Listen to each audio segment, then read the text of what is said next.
आज के वीडियो का टॉपिक है परीक्षा मंथन की कंप्यूटर की ये बुक। इस वीडियो में आपको सारी इन्फॉर्मेशन दूंगा इस बुक के बारे में कि किस किस एग्जाम के लिए आप ये बुक ले सकते हैं, क्या ट्रिपल सी एग्जाम के लिए ये बुक इंपॉर्टेंट रहेगी, इसके अलावा कौन कौन से टॉपिक इसमें दिए गए हैं, कौन कौन से टॉपिक नहीं दिए गए हैं, उन सारी चीजों के बारे में आपको डिटेल से बताऊंगा। तो ये वीडियो पूरा अंत तक देखिएगा ताकि अगर आप ये बुक लेने का सोच रहे हैं तो आपके माइंड में पूरी क्लैरिटी हो कि आपको ये बुक क्यों लेनी चाहिए। तो चलिए शुरू करते हैं।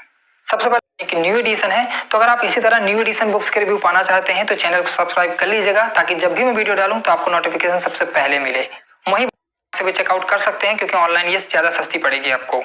अब एक बार इसके इंडेक्स पर नजर डाल देते हैं क्योंकि इंडेक्स से आपको पता चलेगा कि क्या क्या चीजें आपको इसमें मिलेंगी, कौन कौन से टॉपिक दिए गए हैं। पहला चैप्टर है कंप्यूटर, एक परिचय है, कंप्यूटर का उद्भव एवं विकास है। इसमें काफी ज्यादा चीजें डिटेल से दी गई हैं, टॉपिक वाइज टॉपिक दिए गए हैं, तो उनको मैं नहीं पढ़ूंगा क्योंकि वीडियो बहुत ज्यादा लंबा हो जाएगा। वो चीजें आपको अंदर पता चल जाएंगी इसमें क्या क्या चीजें दी गई हैं।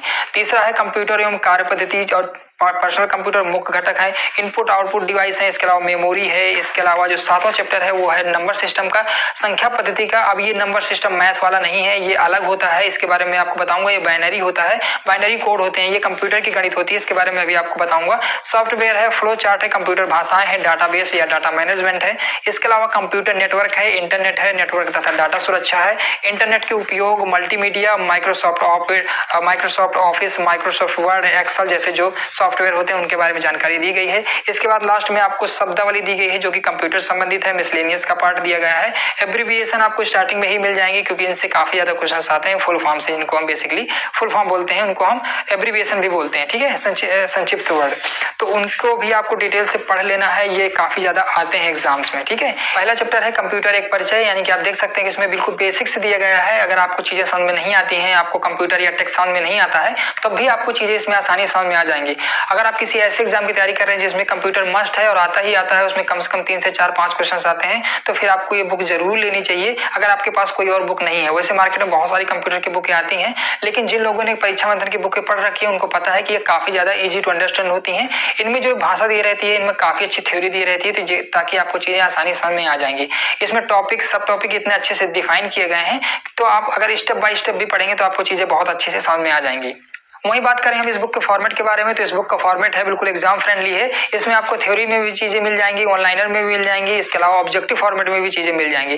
तो इससे चीजें आसान हो जाती हैं पढ़ने में, समझने में, रटने में। तो पहली बात तो ज्यादा इसमें थ्योरी मिलेगी क्योंकि आप थ्योरी चीजें पढ़ेंगे समझेंगे तो आपको ज्यादा आसान लगेगा। इसके अलावा आपको इस तरह ऑनलाइनर फॉर्मेट में भी चीजें मिल जाएंगी। वो ऑनलाइनर में वही क्वेश्चन दिए गए हैं जो किसी न किसी एग्जाम में आए हुए हैं, काफी अच्छे क्वेश्चन दिए गए हैं। तो अगर आप थ्योरी में वो चीजें समझ में नहीं पा रहे हैं तो आप ऑनलाइनर फॉर्मेट में पढ़ सकते हैं, तो आपको एक स्पेसिफिक क्वेश्चन मिल जाएगा कि हाँ ऐसे क्वेश्चन आते हैं। इसके अलावा आपको प्रीवियस ईयर के क्वेश्चंस भी मिल जाएंगे जो कि ऑब्जेक्टिव हैं, उनमें आप देख सकते हैं कि किस किस एग्जाम में क्वेश्चंस आए हुए हैं। तो ये काफी ज्यादा अच्छी चीज है जो कि मुझे काफी अच्छी लगी इस बुक के बारे में। इसका फॉर्मेट लगभग कुछ वैसा है जैसा कि परीक्षा वाली की बुकें आती हैं, वैसा ही फॉर्मेट लगभग दिया गया है। इसमें भी आपको फ्लो चार्ट मिल जाएंगे जो कि काफी अच्छी चीज है। इसके अलावा थ्योरी तो दी गई है। इसके अलावा बात करें इसमें इमेजेस की, तो इमेजेस आपको इसमें काफी ठीक मिल जाएंगे, काफी अच्छे हैं। हालांकि ब्लैक एंड व्हाइट है लेकिन समझाने के लिए काफी है, क्योंकि कंप्यूटर में काफी कुछ चीजें ऐसी होती हैं जो कि नॉर्मल स्टूडेंट को समझ में नहीं आती हैं, या जो लोग टेक फ्रेंडली नहीं है उन्हें चीजों के बारे में ज्यादा जानकारी नहीं होती है, तो उनमें इसमें पिक दी गई है जिससे कि आपको चीजें आसानी से समझ में आ जाएंगी। और जो फ्लो चार्ट दिए गए हैं उससे भी चीजों को डिफाइन करने में आसानी होती है, ताकि अगर किसी व्यक्ति को बहुत ज्यादा समझने मुश्किल हो रही है तो भी चीजें समझ में आ जाएंगी। अब जैसे इसमें रैम दी गई है, तो रैम किस तरह की होती है, रोम चिप किस तरह की होती है, फ्लॉपी डिस्क किस तरह की होती है, तो इस तरह की इमेजेस दी गई हैं ताकि आपको चीजें समझ में आ जाए। हार्ड डिस्क किस तरह की होती है, हार्ड डिस्क का काम क्या होता है, तो ये सारी चीजें आपको समझ में आ जाएंगी। इस तरह की आपको इमेजेस मिल जाएंगे कि सीडी किस तरह की आई, इसके बाद आपको पेन ड्राइव आ गई, फिर इसके बाद मेमोरी कार्ड, जैसे कि बहुत ज्यादा टेक्नोलॉजी जो ऐसे इंप्रूव कर रही है उस हिसाब से चीजों में जो चेंज आ रहा है वैसे आपको इसमें इमेजेस मिल जाएंगी ताकि आपको चीजें समझने में आसानी हो। इसके अलावा जो हमारा अगला चैप्टर है वो है संख्या पद्धति का, यानी नंबर सिस्टम का। अब जैसा कि मैंने पहले ही बता दिया है कि ये नंबर सिस्टम मैथ वाला नंबर सिस्टम नहीं है, इसमें आपको चीजें अलग मिलेगी। इसमें बाइनरी कोड वगैरह मिलेंगे जो कि कंप्यूटर की गणित होती है, जो कि समझना आपके लिए जरूरी है क्योंकि ऐसे क्वेश्चन कभी कभी आ जाते हैं। वैसे कॉम्पिटिटिव एग्जाम्स में बहुत कम ही आते हैं, लेकिन उन एग्जाम्स में क्वेश्चन आ सकते हैं जिनमें कि ओ लेवल मांगता है या ट्रिपल सी मांगता है, उनमें क्वेश्चंस हो सकता है कि बाइनरी कोड से आ जाएं, तो आपको ये चीजें भी इसमें पढ़ने को मिल जाएंगी। ये ऐसा टॉपिक है बाइनरी कोड का जो कि ज्यादातर बुक्स में देखने को नहीं मिलता है और बहुत सारे पब्लिकेशन इस चैप्टर्स को नहीं देते हैं, जबकि ये काफी ज्यादा यूजफुल है और इम्पोर्टेंट भी है। जैसे कि आप इसमें देख सकते हैं कि निबल क्या होता है, byte, kilobyte, megabyte, gigabyte, terabyte, petabyte, ये क्या होते हैं, इनके क्या क्या उपयोग होते हैं, इनको कैसे यूज करते हैं हम, इनका मतलब क्या होता है, ये सारी चीजें आपको डिटेल से इसमें देखने को मिल जाएंगी। कि इस बुक को आपको किस एग्जाम के लिए लेना चाहिए। तो अगर आप किसी भी ऐसे एग्जाम की तैयारी कर रहे हैं जिसमें कंप्यूटर से क्वेश्चंस आते हैं, अगर एक या दो क्वेश्चंस आते हैं तो फिर मुझे नहीं लगता कि इस बुक को आपको लेना चाहिए, क्योंकि काफी ज्यादा मोटी बुक है। अगर आप किसी ऐसे एग्जाम की तैयारी कर रहे हैं जिसमें कि ट्रिपल सी मांगता है या ओ लेवल मांगता है, तो उसमें क्वेश्चन का स्टैंडर्ड काफी अच्छा रहता है। अब इसका मतलब ये नहीं कि आप किसी भी ऐसे एग्जाम के लिए इस बुक को पढ़ लें जिसमें कि ट्रिपल सी मांगता है, तो मुझे नहीं लगता कि आपको पढ़ना चाहिए। अगला चैप्टर है हमारा सॉफ्टवेयर का। तो सॉफ्टवेयर से रिलेटेड चीजें आपको जानने को मिलेंगी इसमें कि सॉफ्टवेयर कितने तरह के होते हैं, उनका क्या क्या काम होता है, तो उनसे संबंधित जानकारी आपको मिल जाएगी। अभी मैं आपको और भी चीजें बताऊंगा कि किस एग्जाम के लिए इस बुक को आपको लेना चाहिए और किस एग्जाम के लिए नहीं लेना चाहिए। फ्लो चार्ट वगैरह, कंप्यूटर भाषाएं, ये भी काफी ज्यादा इंपॉर्टेंट है और इससे क्वेश्चन पूछे जाते हैं। इसके अलावा अगला चैप्टर है हमारा डाटा तथा डाटाबेस मैनेजमेंट सिस्टम का।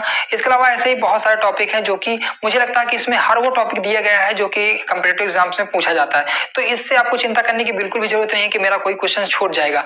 लेकिन अब बात आती है कि क्या हमें इसे हर एग्जाम के लिए लेना चाहिए। तो मुझे नहीं लगता कि आपको हर एग्जाम के लिए इस बुक को लेना चाहिए। आपको इस बुक को उसी एग्जाम के लिए लेना चाहिए जिसमें कंप्यूटर के काफी अच्छे स्टैंडर्ड के क्वेश्चंस आते हों या जिसमें ओ लेवल मांगे हो। आप ट्रिपल सी के लिए भी इस बुक को ले सकते हैं, क्योंकि लेकिन कुछ ध्यान रखिएगा कि आप किसी ऐसे एग्जाम के लिए ना लें जिसमें कि सिर्फ एक या दो क्वेश्चन पूछे जाते हों, क्योंकि ये बुक थोड़ा सा लेंदी है। तो मुझे नहीं लगता कि एक या दो एग्जाम्स के लिए आपको ये बुक लेनी चाहिए। लेकिन हाँ, अगर आप ये बुक ले लेते हैं तो आपके वो सारे एग्जाम कवर हो जाएंगे। कि अगर आप एक बुक ले लेंगे तो अगर आप उसको पढ़ लेंगे अगर एक बार मेहनत करके, तो अगर आप कोई दूसरा एग्जाम भी देते हैं जिसमें कंप्यूटर के काफी ज्यादा अच्छे क्वेश्चंस आते हैं, तो ये उन सारे कमी को आपको पूरा कर देगी, उनके लिए बहुत ज्यादा इंपॉर्टेंट है। लेकिन अब बात आती है कि क्या ट्रिपल सी एग्जाम के लिए हम इस बुक को ले सकते हैं। तो ट्रिपल सी के लिए बिल्कुल आप ले सकते हैं, लेकिन एक चीज का ध्यान रखें कि इसमें जो ऑफिस वाला जो एमएस ऑफिस वाला जो टॉपिक दिया गया है, तो एमएस ऑफिस की जगह आप देखेंगे कि ट्रिपल सी में लिब्रे ऑफिस पूछने लगा है। अब लिब्रे ऑफिस वाला इसमें टॉपिक नहीं दिया गया है। अब जो लोग लिब्रे ऑफिस नहीं जानते हैं उनके लिए मैं एक सिंगल वीडियो बनाऊंगा, तो उसमें बताऊंगा कि लिब्रे ऑफिस क्या होता है।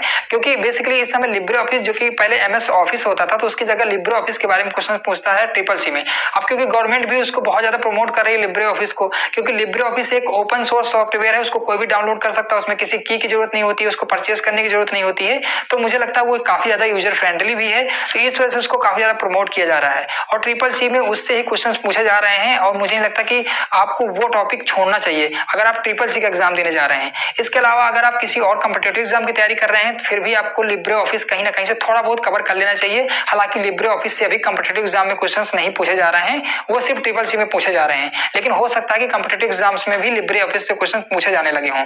ठीक है, तो आपको लिब्रे ऑफिस कवर कर लेना है। मुझे इस बुक का यही एक थोड़ा सा माइनस पॉइंट लगा कि इसमें लिब्रे ऑफिस नहीं दिया गया है। अगर लिब्रे ऑफिस भी दिया गया होता तो कितना अच्छा होता।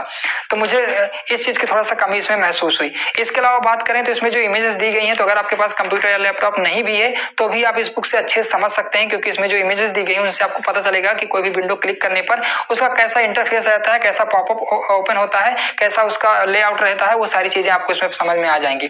क्योंकि इसमें देखिए, आप देख सकते हैं कि जो इमेजेस दी गई हैं, तो अगर आपके पास कंप्यूटर या लैपटॉप नहीं भी है तो भी आप इसको समझ सकते हैं कि इस विंडो को क्लिक करने पर या इस फंक्शन को क्लिक करने पर कैसा पॉपअप ओपन होता है, या कैसी जो इसकी इंटरफेस होती है वो कैसी होती है। तो ये चीजें आपको समझने में काफी ज्यादा आसानी होगी, जो कि काफी ज्यादा बुक्स में ये चीजें नहीं दी होती, उतनी क्लियरिटी से नहीं दी होती हैं, लेकिन इसमें काफी ज्यादा क्लियरिटी से ये चीजें दी गई हैं। तो ये भी काफी ज्यादा हेल्प करेगा आपको। लेकिन जैसा कि मैंने आपको बता दिया कि इसमें लिब्रे ऑफिस वाला जो सेगमेंट नहीं है वो नहीं दिया गया। इसके अलावा सारी की सारी चीजें आपको इसमें मिल जाएंगी। तो लिब्रे ऑफिस कोई इतना बड़ा सेगमेंट नहीं है, आप चाहें तो उसको किसी एक सिंगल वीडियो से भी कवर कर सकते हैं। यूट्यूब में इतने सारे वीडियो पड़े हैं लिब्रे ऑफिस के। इसके अलावा इस बुक को आप मिस मत करिएगा, क्योंकि ये बुक मुझे काफी ज्यादा पसंद आई और काफी अच्छी चीज, इसमें अच्छा कंटेंट दिया गया है, इसलिए मुझे काफी अच्छी बुक लगी। इसके अलावा मेरे पास लुसेंट की भी बुक है, हो सकता है मैं लुसेंट का भी रिव्यू डाल दूंगा अगर आप लोग कहेंगे। लेकिन लुसेंट में काफी सीमित जो कंटेंट दिया गया है, मुझे नहीं लगता कि उससे सारी रिक्वायरमेंट आपकी पूरी हो पाएगी। तो मुझे लगता है कि ये बुक आपके लिए काफी अच्छी रहेगी। इसमें आपको विंडोज के कीवर्ड शॉर्टकट भी आपको इसमें दिए गए हैं, देखिए काफी ज्यादा दिए गए हैं। इसके अलावा हिंदी शब्दावली की स्टार्टिंग हो जाती है यहाँ से। तो ये बुक काफी अच्छी है, इसमें सारी चीजें आपको मिल जाएंगी और काफी मोटी है। आप इसमें देख सकते हैं 250-300 पेजेस की लगभग बुक, 264 पेजेस की बुक है। तो इसमें काफी कुछ कंटेंट दिया गया है। तो ये रही इस बुक के बारे में सारी जानकारी। अगर आपको कुछ और जानना है इस बुक के बारे में तो आप मुझसे कमेंट में पूछ सकते हैं, मैं आपको बताने की कोशिश करूंगा। ये पूरा वीडियो देखने के लिए आपका धन्यवाद।